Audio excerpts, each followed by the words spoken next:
جیسا کہ حضرت مسیح موعود علیہ الصلوۃ والسلام نے فرمایا ایک جگہ اپنے شعری کلام میں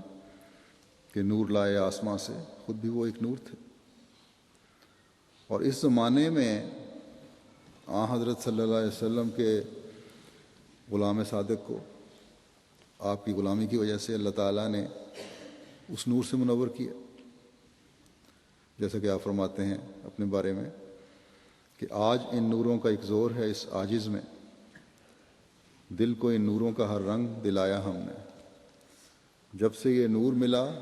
نور پیغمبر سے ہمیں، ذات سے حق کی وجود اپنا ملایا ہم نے۔ بس آج خدا تعالیٰ کا کلام کہ وَهُوَ يُدْرِكُ الْأَبْصَارَ انہی پر پورا ہوتا ہے جو اپنے دلوں کو پاک کرتے ہوئے حقیقی رنگ میں اللہ تعالیٰ کو پانا چاہتے ہیں، اور وہ حضرت صلی اللہ علیہ وسلم کی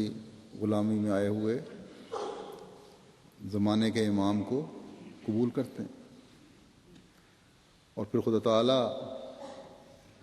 اپنے وجود کے ہر روز نئے رنگ میں جلوے دکھاتا ہے اور انہیں دیکھ کر پھر حقیقی توحید کی پہچان بندے کو ہوتی ہے۔ جیسا کہ حضرت مسیح موعود علیہ الصلوۃ والسلام نے فرمایا کہ حضرت صلی اللہ علیہ وسلم کی غلامی کی وجہ سے اللہ تعالیٰ سے آپ علیہ السلام کا وجود مل گیا، اور جب وجود مل گیا تو آپ خدا تعالیٰ تک پہنچنے کا ایک ذریعہ بن گئے، اور سچی توحید کی پہچان حضرت صلی اللہ علیہ وسلم کی غلامی کی وجہ سے آپ ہی کروانے والے ہیں۔ اس آیت کی وضاحت کرتے ہوئے آپ ایک جگہ فرماتے ہیں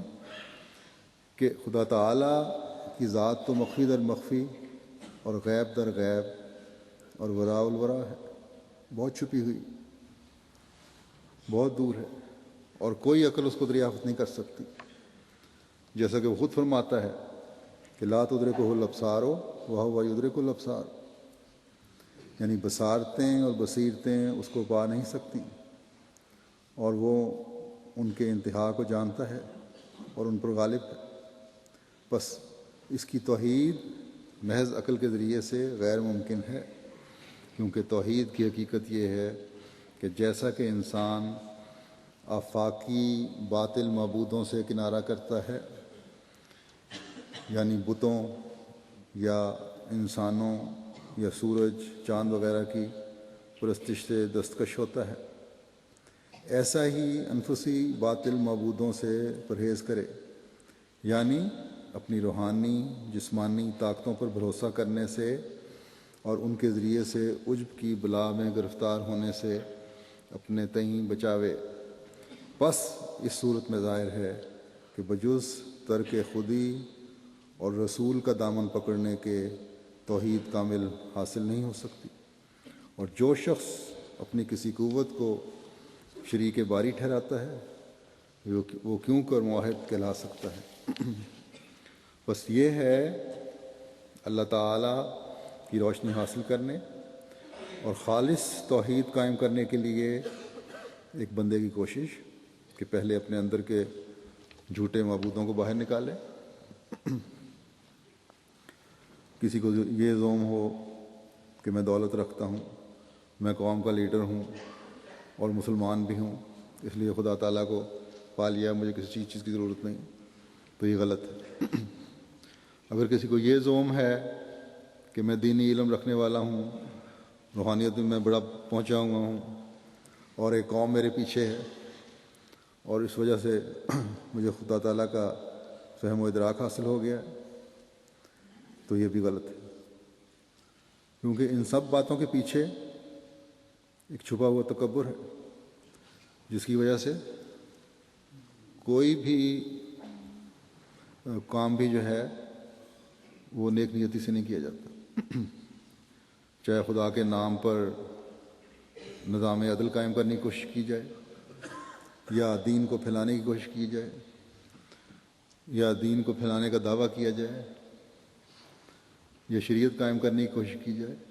کیونکہ دلوں کے تکبر دور نہیں ہوئے، اپنے اندر باطل معبودوں نے قبضہ جمایا ہوا ہے، اور اس وجہ سے زمانے کے امام کا بھی انکار ہے۔ اس لیے راستے میں حائل پردے خدا تعالیٰ کے نور کے پہنچنے میں روک بنے ہوئے ہیں۔ اللہ تعالیٰ فرماتا ہے کہ وہ لطیف بھی ہے اور خبیر بھی ہے۔ جہاں وہ ایسا نور ہے جو پاک دلوں میں داخل ہوتا ہے، وہاں وہ ایک باریک بینی سے دلوں کے اندرونے دیکھ کر ہر وقت باخبر بھی رہتا ہے کہ کس کے دل میں کیا ہے، اور جس کا دل باطل معبودوں سے بھرا ہوا ہو، جن آنکھوں میں دنیاوی ہوا و ہوس ہو، وہاں خدا تعالیٰ کا نور نہیں پہنچتا۔ بس اگر حقیقی رنگ میں اللہ تعالیٰ کے اس فرمان کہ وَهُوَ يُدْرِكُ الْأَبْصَارَ، یعنی وہ خود آنکھوں تک پہنچتا ہے، سے فیض پانا ہے تو اپنے دلوں کو پاک کرنا ضروری ہے۔ اللہ تعالیٰ ہمیں بھی اس کی توفیق دیتا رہے۔ پھر ایک آیت میں اللہ تعالیٰ فرماتا ہے کہ وَرَفَعَ أَبَوَيْهِ عَلَى الْعَرْشِ وَخَرُّوا لَهُ سُجَّدًا وَقَالَ يَا أَبَتِ هَٰذَا تَأْوِيلُ رُؤْيَايَ مِن قَبْلُ قَدْ جَعَلَهَا رَبِّي حَقًّا وَقَدْ أَحْسَنَ بِي إِذْ أَخْرَجَنِي مِنَ السِّجْنِ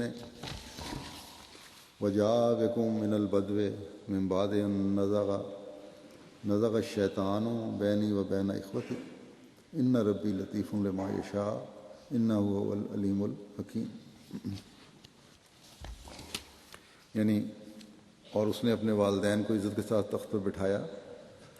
حضرت یوسف کا ذکر ہے، اور وہ سب اس کی خاطر سجدہ ریز ہو گئے، اور اس نے کہا اے میرے باپ، یہ تعبیر تھی میرے پہلی دیکھی ہوئی رویا کی، میرے رب نے اسے یقیناً سچ کر دکھایا اور مجھ پر بہت احسان کیا جب اس نے مجھے قید خانے سے نکالا اور تمہیں صحرا سے لے آیا، بعد اس کے کہ شیطان نے میرے اور میرے بھائیوں کے درمیان رخنہ ڈال دیا تھا۔ یقیناً میرا رب جس کے لیے چاہے بہت لطف و احسان کرنے والا ہے، بے شک وہی دائمی علم رکھنے والا اور بہت حکمت والا ہے۔